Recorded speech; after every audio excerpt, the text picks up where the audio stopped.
Hey, Steady Steve, please like and subscribe. Please click on the Dick Heroes icon.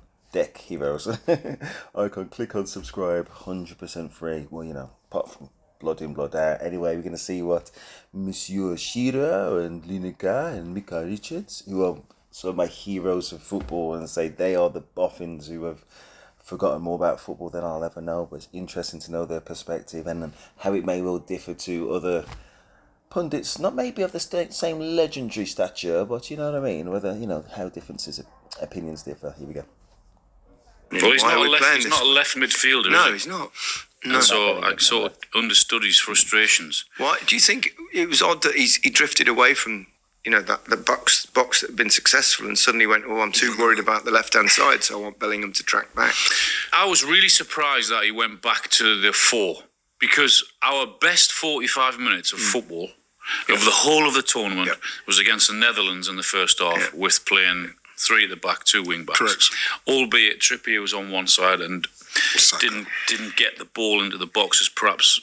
But I would never ever blame him for that.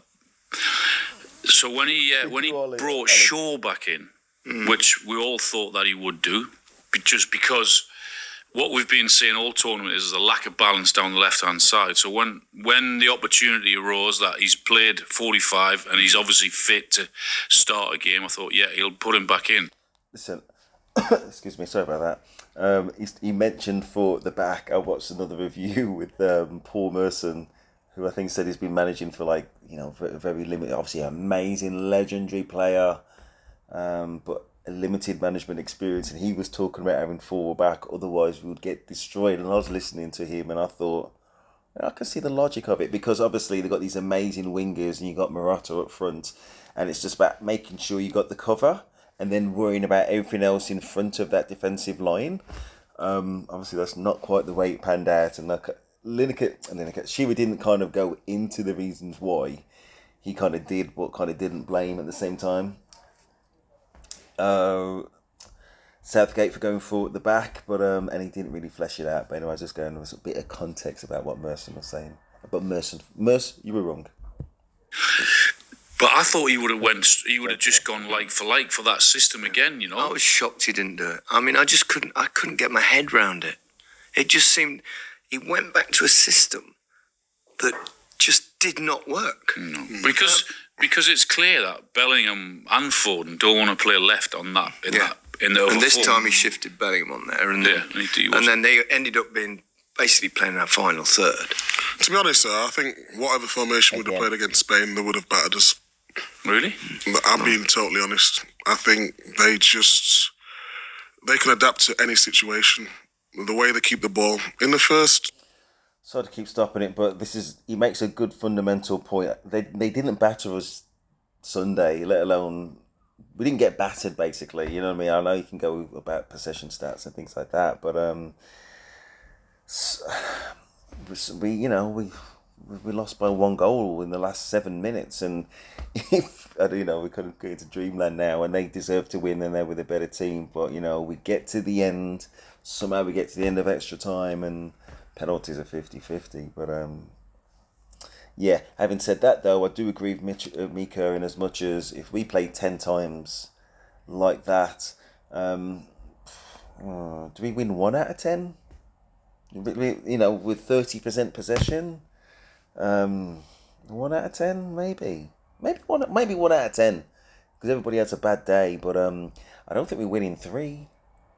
If it was 3, it'd be 3 max. It's not going to be 50-50 or anything too close to that. First half, 70% possession.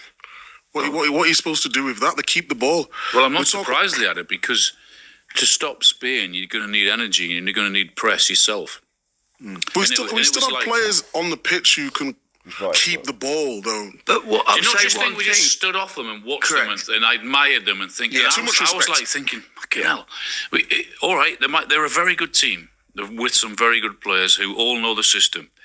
But to beat that team, you're going to have to get wired in a little bit and get closer to them rather than just let them pass it around at their pace and let them control the game. I thought they just tactically were much. Thank you, Lineker. Tactically. It's almost like, well, why don't you just score the goal why don't you just score 1 more goal in order to win? He's making it sound so. Our man, she was making it sound. Yeah, why don't you just stand a bit closer? Okay, so he's effectively saying either we change the tactics to go like 1-for-1, effectively like what Holland tried to do against us. Is that what he's saying?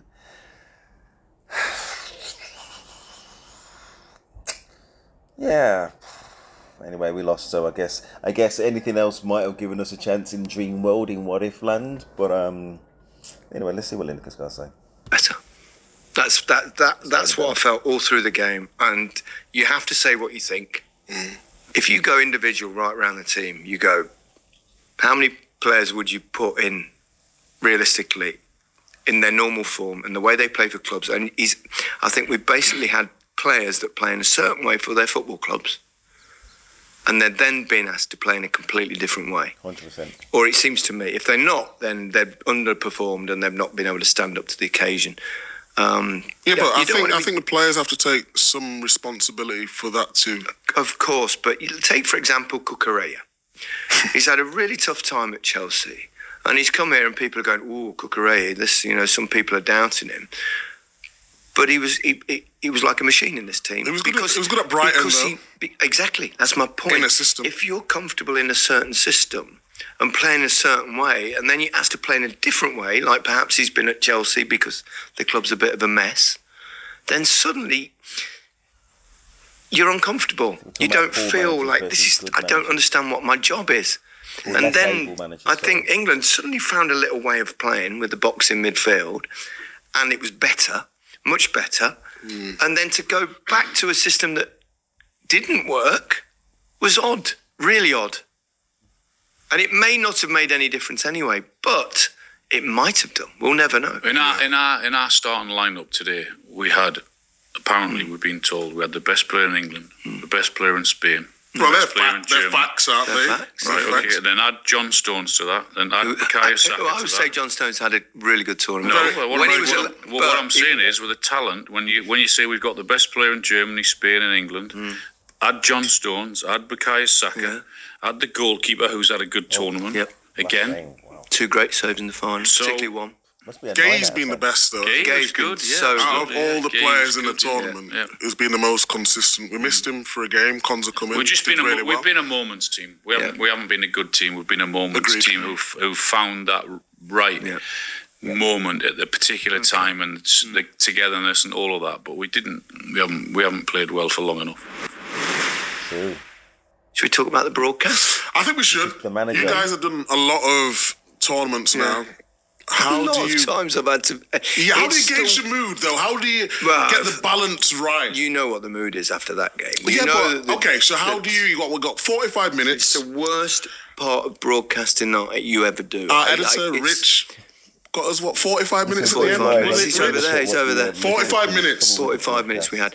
But when England lose, it's the most. Tournament. And was what England do? What does Harry Kane do? He was not himself in this tournament. For what reason do you think? He still scored 3 goals. I don't know. He's in his 30s now, Michael. When I got to 31, my legs started to go. I retired from international football at 32 because I knew at 31 that was happening. And it's horrible. It's horrible. And it might not be the case, but he looked a bit leggy in this tournament. Yeah, he definitely wasn't as sharp as he could have and should have been. There's no doubt about it. Yeah, but normally his brain is... Again, sorry to keep stopping it, but listen, Ollie Watkins, come on, he's the future, presumably, since he's the person that literally replaced Harry Kane. And listen, of course, in that we all remember the goal against Holland in the last few minutes. But the game, or our game, the British game, the English game, is broken before we get to that. You know what I mean? If he never touches the ball, of course he's not going to score. And it doesn't matter who's up front, and that's the problem. Which goes back to part 1 where I said, listen, you put Kane in that Spanish side against England, my gosh, he'd be burying us. You know what I mean? We'd be praying for a striker like that, but we've got one. We just don't get enough out of him, in my point of view. A step of... Well, it still is. He's also an unbelievably good finisher, and that you don't lose. You give me a ball now and I could still miss. But he's still a good finisher. And he's won part of a golden boot with 6 players, with 3 goals. But, you know, his contribution, what's he got? 1 touch in the box in the last 2 major finals. Yeah. It's not all his fault because the team played very deep, and that's that kind of way England have played. But he's been great. He's the all-time leading goal scorer for England.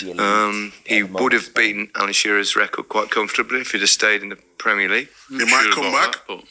Might come back. It's a decision that either he will make or the new. How many goals have you got, Alan? Fucking loads. Loads. How many? 260 and Correct. counting. Micah, I bet Pete knows.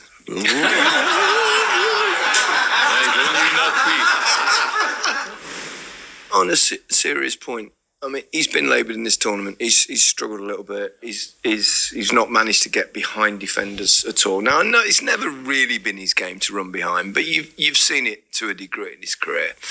And I know at Tottenham he had Son, even Dele Alli when he was at his best, running beyond him. And even at Bayern Munich now, people say, well, crikey, he scored a million goals there this season. But, you know, he'd have Musiala on one side and Sane on the other side. And Coleman. And yeah, you know, those kind of legs that can sprint behind, which you've got to have with him because he does like to drop into midfield. But well, you have to play him. There was not one moment during this competition that I ever thought he should have been left out. Yeah. But what I would say is that, and this is not in hindsight because I said it before and during the tournament, that if you're going to play him, you have to have legs. Now, we've got legs on the right-hand side in Saka. You're going to mention Anthony Gordon. Yeah, quite absolutely, right. yeah. And, I mean, Anthony Gordon got 6 minutes, maybe, something I saw like that. Anthony Gordon after the game. I said to him briefly, I said, you know, I feel for you in this tournament. I think you should have got more minutes. And he was very kind. He went, oh, yeah. And I went, but don't worry, you will get more chances. It will happen for you. He's very young. There's no way you can ever drop your captain on your record goal scorer and a guy who's on 3 goals without playing particularly well. Yeah, it's difficult. So it's impossible. It's not. I mean, you couldn't do it, and I wouldn't have done it. I would have kept him in the team, but I would have had more legs in and around him to run past him, because you just said it. He's a great goal scorer and always will be a great goal scorer. He's been a great player, and he's a great guy. Look at the season he had, man. You can't. It's like, but he didn't look right. Yeah. Whether he's carrying injury or something like that. I will compare it a little bit to my final tournament, and I told you before that I felt during that last season, which was one of the reasons I made the decision to retire from international football and finish English football to move to Japan, because I could feel my legs going, and I was poor in that last, you know, and I was made a bit of a kind of martyr because Graham Taylor brought me off, but he had every right to bring me off because I was past my best. And it happens to some people at some point. Now, maybe he was just tired or carrying a little something that affected him, and that might not be the case. But I wonder, what is he, 30, coming up to 31 now? Yeah. And that's exactly the time when I started to feel that way. And I was perhaps a player that relied more on his pace than Harry, so it was had a bigger effect on me. And he's still going to be able to score loads of goals because he's. But in his defence, though, I'm defending him. We got Saka coming off the right onto his left foot. Then Bellingham was on the left today. As a striker, he never knows when the ball's going to come in. But he wasn't into in the box. The box. He wasn't. But is that because is that because of the positions of the rest of the team? Yeah. No. When we talked about in Bayern, he can go a little bit deeper, but you know your wingers are going to stay nice and high and wide, and they're going to look to cross the ball into whether it's a cutback, whether it's in the box, whether it's a tap in, whatever it may be. Sometimes I find with England, it takes too long to get. Saka wants to come on his left foot. Brilliant, and the first thing he's thinking about is shooting. The main problem is the team is too deep. Shots, right, that is the main problem. Therefore, it's more of a problem for Harry Kane. So I feel for him. If the team plays high and everybody presses high, but he has to press as well, which he's not done. But that, for me, is probably coming from the management. So the team did not play high. The only time they play high is when they're losing and they have to chase it. It happened again today. Listen, again, it's okay saying to play high, but even listen, Kane. Maybe game number one or game number two, he wasn't running as much as. But after that, after the criticism, listen, we can all have different points of view. But from my point of view, or the games that I was watching, Kane was running. He didn't stop running. You know what I mean? It's like when you got especially professional players playing the ball between them and just let you run all day, run yourself into the ground.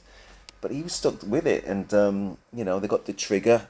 He moves, and other players move with him in order to try and press the ball, and he done it. So I don't think it's about legs. I just think it's about the system. Spain are very capable on the ball, and they're definitely very capable of playing through our system as we presented ourselves, which can be exactly contrasted by our difficulty playing through not only the Spanish system, but Slovenia, was it the first couple of games? Everybody other than the open game played by Netherlands, really, we struggled. I think that was the main problem more so than Kane. And I'm just thinking, after this chapter, I will cut it again and we'll have a final part, or maybe a final 2 parts to finish it off. We go 1-0 down after half-time, and then suddenly you go, oh, actually, we're quite good. And we played forward, and England were attacking, and they created a couple of chances before Cole Palmer's bit of brilliance. Well, Ollie Watkins came on again, and he started stretching for the first which time helped as someone well. ran in behind, and then all of a sudden what then happens is the defenders get 10 or 15 yards further up the pitch, midfielders get 10 or 15 yards, and then all of a sudden you're forcing Spain to kick it long, and then you get the ball back. But what happened, Alan, when we went 1-1? We sat back. Sat back again. Yeah. And I don't know where that's coming. That can't be necessarily coming from management. But I think what happens is they've got a tactical shape. But I think when they go behind, it's like, my God, we've just got to go for it and take risks rather than be cautious. Yeah, but I would have put a little bit down to Cole Palmer went to press, didn't he? And he was too late. And the gap in the middle of the pitch. I mean, we could talk about England being defensive, which they were. But that's because, Mike, you all go, or you don't go. Of course, I agree with that. But, I mean, what was it? 86 minutes? You just hang on to what you've got, get it to extra time, and then you go again. There's a big, massive gap in the middle of the pitch against a team. What did I say about Spain? If you give them a chance, they will hurt you. They're good. Ayathabal comes on. Do you know when you have a look at who they've played? Croatia, Italy, Germany, and France, and England. I know. They've beaten 4 World Cup winners. All the big teams who you thought they might have a chance. They're the favourites. They're the second favourites. Germany on home soil, they've beaten everyone. So by an absolute mile, they've been the best team. Yep, agreed. Well played, Spain. Absolutely. Yeah, No, absolutely. We have to give them credit, don't we? Loads of credit. They were brilliant in this tournament. Who stood out for you? And I think the whole team. Spain? I mean, come on, Yamal. Yamal. He was 17 yesterday. It's not normal. Do you know what it is though? And also the way they play, because they've scored 15 goals, which is a record. Yeah. So they've defended really well, they've attacked really well, they've pressed really well, and everyone knows their roles. Everyone looked, even when one went out suspended, Carvajal missed the semi-final. We're probably going into that third video now, but he's talking about everybody knows their roles. Number one, the fundamental was the system was broken and he couldn't read ahead about how Spain play and think, we can still play to our strengths, number one, and play our game, which would have been that 3 at the back of the wing-backs that worked against Holland, or we can have a system which beats Spain. And the only system which I saw, maybe you guys saw something different, was that long ball from Jordan Pickford for most of the first half and going into the second half, apart from that period when we conceded and Spain dropped back. That was more or less the only plan, and obviously it didn't work. Yeah, Pedri gets injured. They're bringing Olmo from Leipzig, exactly. Full of energy. 23 successive finals for club or country without being beaten, winning them all. I mean, that's nuts, isn't it? 23 consecutive wins in finals. We've got to give for Spanish credit teams to or international teams. De La Fuente. Luis de la Fuente, yeah. You know, I'm going to start the video there because it's already way long enough. So, yeah, listen, I love these guys. My favourite podcast. It's kind of sad from what they're saying that they're going to delay it until maybe start Premier League or stuff like that, or delay it for a period of time. They're by far the best, by far the most entertaining and insightful. I'm not going to agree with him in all points. As I say, Danny Murphy was the shining star today. These guys have been the shining stars in most of the other games and predicted things reasonably well, and there's a difference of opinion, so I definitely recommend their channel. And I bow down to these guys who are just exceptional talents in their day and now. They know a lot more, but just amazing insights into football, and nobody wants to waste their time, so I recommend their channel. Please stick with me as well, and please like, subscribe. Please click on the Deck Heroes icon, click on subscribe, 100% free. Well, you know, apart from blood in, blood out. Please like, subscribe. There to Steve, and I am